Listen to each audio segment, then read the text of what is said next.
Hello everybody and welcome once again to Kanyiri Grows. Thank you so much for tuning in. Today I'm going to show you a few things that I've done this spring to my garden. I was looking for a trellis and I wanted to recycle one.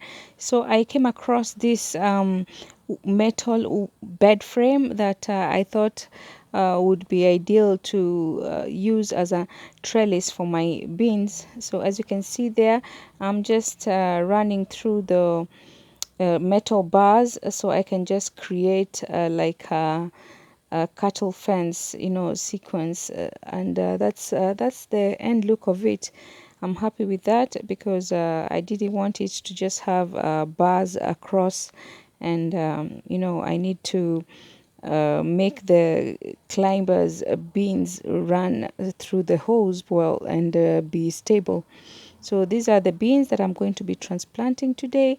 Well, I did a mistake of planting my sweet potatoes seedlings together with the pumpkin.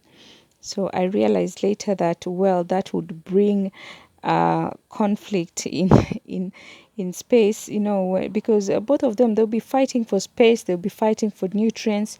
Pumpkins and sweet potatoes together, not a good plan at all. So as you can see, what I'm doing here is I'm digging out the fava beans that I had planted in a crate, and I want to replace these pumpkin seedlings with the fava beans seedlings, because the pumpkin seedlings are right next to the sweet potato seedlings.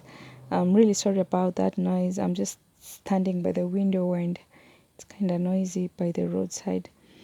And so as you can see, I'm putting in that fava bean seedling and just making sure it's nice and compact.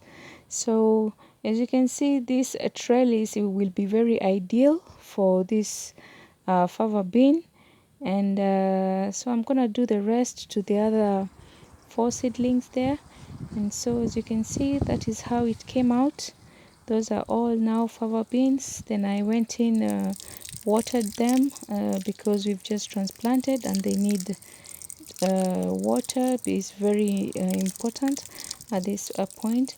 So I also did the same to the pumpkin seeds, which I brought now to the other side where the fava beans were initially. So I'm happy with that because it's always very good to be aware of how the plants companion behave towards each other. So as you can see, that's how my trellis is. I'm really happy with this. It's a very cheap and affordable idea that I came up with. And so that is the end look. Because we are in early spring, the plants are still in very early stages, but I can't wait to see how these beans climb up this trellis. Thank you guys for tuning in. Thank you for joining me today, and until next time, bye bye.